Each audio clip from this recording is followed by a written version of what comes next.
Assalamualaikum warahmatullahi wabarakatuh. Kami dari kelompok Adobe Eats akan mempresentasikan tugas 14. Di sini ada saya, Gofar Rehanan Suprapto dengan NIM 100181448 dan Farid Hibatur Rahman dengan NIM 100181444. Di sini saya dan teman saya akan mempresentasikan materi-materi rancangan proses bisnis, software requirement specification, use case diagram, rancangan proses bisnis, rancangan user interface, rancangan kelas diagram, relasi antar kelas, sequence diagram, use case point, dan pengukuran analisis kualitas rancangan. Di sini ada diagram BPMM yang dimana sebelah kiri adalah yang diharapkan. Nah, seperti ini. Ada rancangannya. Kemudian sebelah kanan ada yang diharapkan. Yang dimana perbedaannya itu yang diharapkan itu akan banyak proses-prosesnya yang lebih formal. Yang sebelah kiri itu karena yang saat ini yang karena belum terrealisasikan. Nah, bagian software recommend specification-nya itu untuk SRI dalam studi kasus ini yaitu antarmuka pengguna atau user interface yang dimana akan menjadi tampilan yang akan digunakan pengguna. Dua keamanan yaitu untuk keamanan pembayaran dan data pribadi pengguna.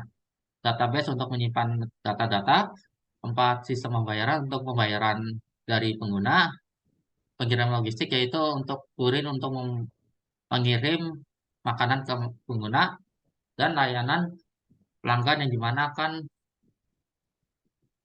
mendapatkan feedback dan pengaduan dari pengguna. Functional requirement dalam aplikasi ini yaitu akun pengguna. Memungkinkan pelanggan untuk membuat akun dan menyimpan restoran dan pesanan favorit mereka. Dua, pemesanan online. Memungkinkan pelanggan untuk menelusuri menu restoran dan melakukan pesanan secara online. Ini tiga, manajemen menu. Menyediakan antarmuka bagi restoran untuk mengelola item menu harga kesediaan. Empat, pelacakan pesanan. Memungkinkan pelanggan untuk melacak status pesanan mereka dan menerima notifikasi ketika makanan mereka siap. Lima, user interface. Menyediakan antarmuka yang mudah digunakan dan intuitif bagi pelanggan untuk menelusuri menu, melakukan pesanan, dan mengelola akun mereka. 6. Analisis. Menyediakan laporan dan analitik untuk restoran mengenai volume pesanan dan perilaku pelanggan. Non-functional requirement dalam studi kasus ini yaitu satu, kinerja sistem harus beroperasi dengan cepat dan responsif untuk memastikan pengalaman pengguna yang lancar. Dua, keamanan sistem harus dapat melindungi data pelanggan dan transaksi pembayaran dari ancaman keamanan seperti peretasan dan serangan virus. Tiga, skalabilitas. Sistem harus menangani volume pesanan yang besar dan berkembang sesuai kebutuhan. Empat, ketersediaan. Sistem harus tersedia dan dapat diakses sepanjang waktu dalam downtime yang minimal atau tidak ada sama sekali. Lima, sistem harus mudah digunakan dan intuitif bagi pengguna, baik dari segi tampilan antarmuka pengguna, navigasi, dan kemampuan interaksi dengan sistem. 6. Pemeliharaan. Sistem harus mudah dipelihara dan diperbarui oleh pengembang dan administrator sistem. 7. Kapasitas sistem dan harus beroperasi dalam berbagai platform dan perangkat seperti komputer, desktop, laptop, tablet, ponsel pintar, dan dapat berjalan di berbagai sistem operasi seperti Windows, iOS, Android. Di sini ada use case diagram yang dimana, nah di sini ada aktor customer dan aplikasi yang dimana customer dapat melakukan login yang dimana include cek akun untuk ngecek akun jika salah satu akunnya untuk verifikasi login. Nah, jika tampil akunnya tidak akan melakukan tampilan error. Nah, jika user tidak ada akun akan menampilkan tampilan akun registrasi. Nah, di sini ada lagi lihat daftar menu. Ketika customer melakukan daftar menu, aplikasi akan menampilkan list-list daftar menu. Nah, customer membuat pesanan dan aplikasi akan mengirim data-data ke server. Yang kemudian cek status pesanan yang dimana aplikasi akan menampilkan status pesanan yang telah dibuat. Nah, kemudian pembayaran pesanan yang dimana customer akan melakukan pembayaran pesanan yang antara lain bisa bayar di aplikasi atau bayar di tujuan. Dan jika bayar di aplikasi kan ada opsi bayar pakai kartu kredit atau pakai kartu debit.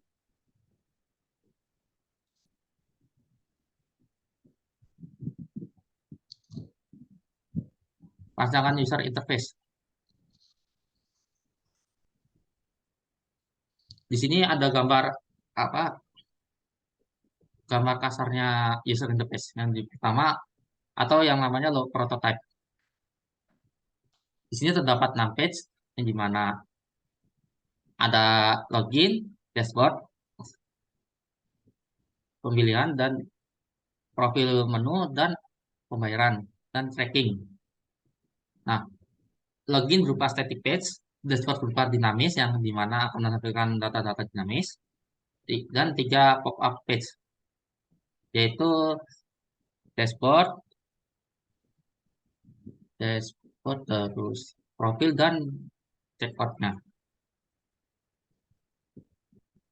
Nah, di sini perancangan kelas diagramnya. Yaitu terdapat 5 kelas, yang dimana terdapat admin, user, receive, good, dan customer. 5 kelas secara total, 2 kelas inherit dari satu base class, receive class komposisi dari 3 kelas, yang dimana terdapat customer, makanan, dan admin. Relasinya yaitu admin dan user inherit dari user. Admin dan customer inherit dari user. Boot merupakan asosiasi dari customer dan receive. Admin merupakan kelas untuk manajemen receive. Nah, di sini terdapat sekuen diagramnya. Terdapat 6 entitas, yaitu aktor, aplikasi, server, database, bank, dan restoran. Terdapat 3 if else condition, yaitu yang untuk login, stok makanan, dan pembayaran. Nah, jika salah satu kondisinya itu false, maka akan kembali ke menu sebelumnya. Jika true, maka akan next ke step berikutnya. Kondisi selesai jika makanan telah diterima. Yaitu sebelah sini. Bab ini akan dipresentasikan oleh teman saya. Oke, pada software costing estimation, kami telah menghitung beberapa aspek yang terdapat pada kalkulasi use case point. Antara lain, yang pertama, terdapat technical factor, yang kedua, environment factor, ketiga, unadjusted use case point, lalu yang terakhir, terdapat aktor. Jadi untuk yang pertama yaitu faktor teknikal itu atau faktor teknis. Hal ini merupakan faktor-faktor yang memberikan kualitas pengalaman yang imersif secara fisik. Dalam sini terdapat beberapa yang berskala dari skor 0 sampai 5. Nah, jadi ketika nilai faktor teknis suatu faktor lingkungan dalam point use case semakin tinggi, hal itu menunjukkan bahwa aspek teknis atau pertimbangan yang terkait dengan faktor tersebut akan memiliki dampak yang lebih besar pada use case. Next.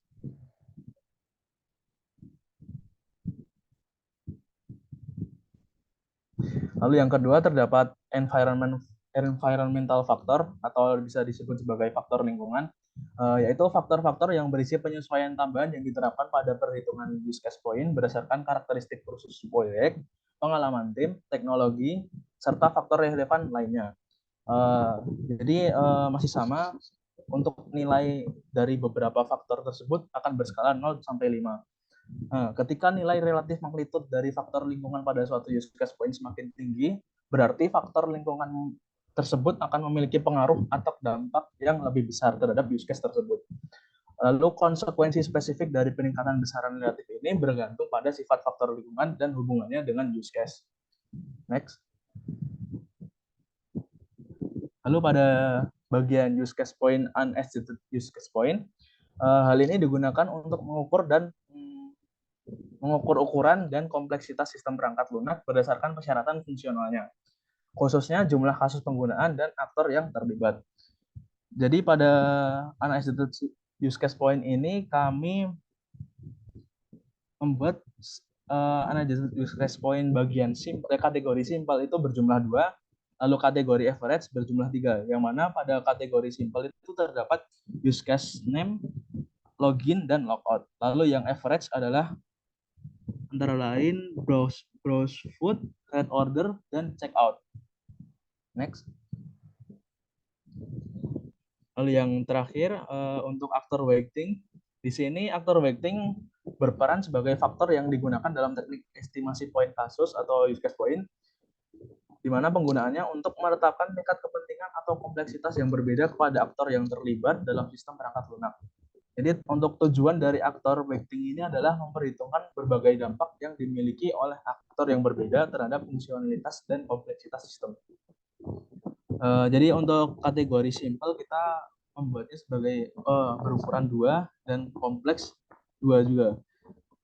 Untuk kategori simple itu terdapat aktor, backend server, serta restaurant server.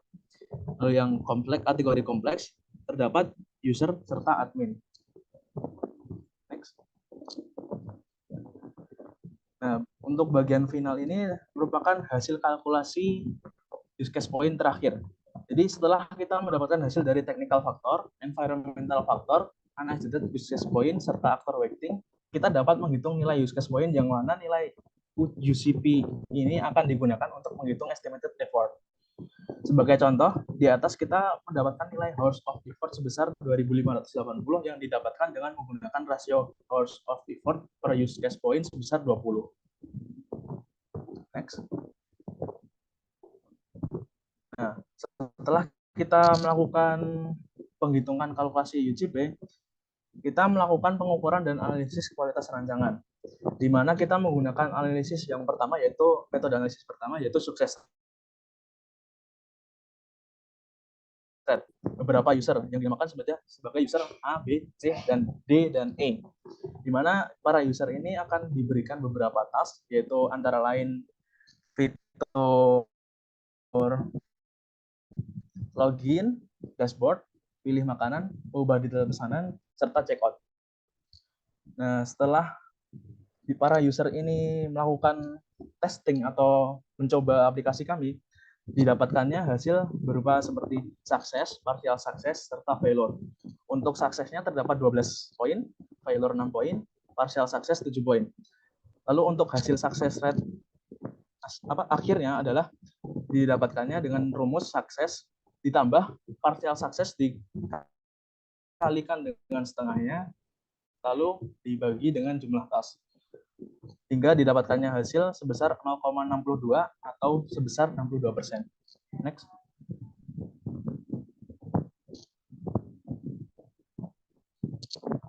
Lalu yang kedua, kita menggunakan sebuah teknik di mana menghitung time on task. Jadi untuk pengukurannya, sekiranya pada task pertama itu didapatkannya rata-rata sebesar 8,8 detik, task kedua 12,2 detik, task ketiga 10,4 detik, task keempat 15,2 detik, dan yang terakhir task kelima sebesar 4,4 detik. Next.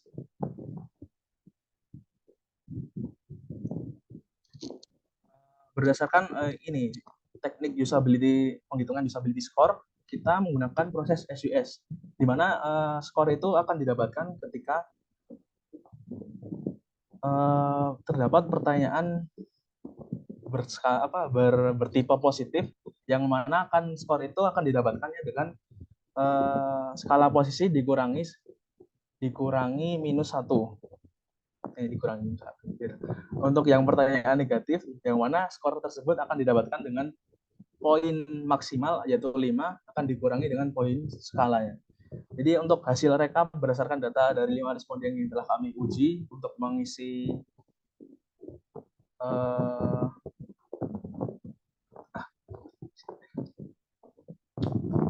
penilaian SUS kami sebagai berikut.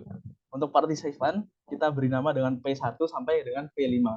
Untuk rata-rata skornya didapatkannya dengan hasil 65, yang mana hasil tersebut didapatkan dengan cara menambahkan 65, 32,5, dan seterusnya hingga 80 dibagi dengan jumlah partisipannya, hingga didapatkannya hasil sebesar 65. Next. Baiklah, kami dari kelompok Other Way It, kami akhiri. Wassalamualaikum warahmatullahi wabarakatuh.